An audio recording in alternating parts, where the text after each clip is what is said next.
It's a name that's been in the spotlight of Ohio politics for decades. Good evening. Thanks for joining us on this Friday. I'm Damon Maloney. And good evening. I'm Katie Houston. Yeah, perhaps one of the most recognizable. And now as Governor DeWine is entering his final year at the helm of our state, he's looking back. News 5's Columbus Bureau reporter Morgan Trow sat down one-on-one with the governor today, and they talked about his legacy.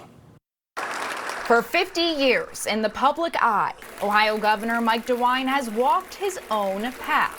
As he finishes his term, at times he's diverged from the Republican Party with vetoes, public statements, and silence. We're still a long ways away. In a one-on-one interview, DeWine says he wants to leave the state in good hands, but it's not exactly as he pictured it. When J.D. Vance was tapped as vice president, DeWine tapped his lieutenant governor and heir apparent John Husted for Vance's Senate seat. Then, Cincinnati businessman Vivek Ramaswamy entered the race for governor, before DeWine's new lieutenant governor Jim Tressel could kick off a campaign. Were you disappointed when he decided not to run for governor? Well, look, he, independently made that choice not to get involved in the race. Now, the front runners are Ramaswamy and Democratic candidate COVID-era Health Director Amy Acton, who worked closely with DeWine. Whoever the successor is, I'm sure that they care very, very deeply about Ohio, and they'll do a good job. DeWine is one of the only statewide leaders who hasn't supported Ramaswamy yet. Has Vivek Ramaswamy not earned your endorsement yet?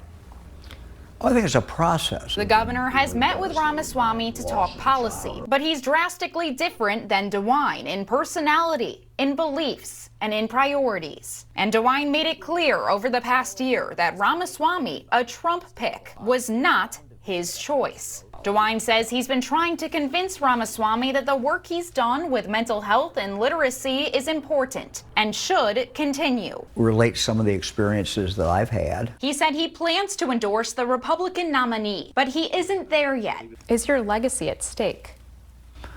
Oh, I don't think I should be worrying about a legacy. There's just a lot of things that are a work in progress, and I've got 1 year to try to get them done, or at least put them in a solid place. You've been very successful in a lot of your endeavors, landslide elections, major companies coming to the state. How did you play your cards wrong when it comes to picking your successor to continue your legacy? Well, it's up to the people to pick my successor. But the people have a choice. It certainly is a state where a Democrat can win statewide. There's no doubt about that. At the governor's residence, I'm Morgan Trow reporting.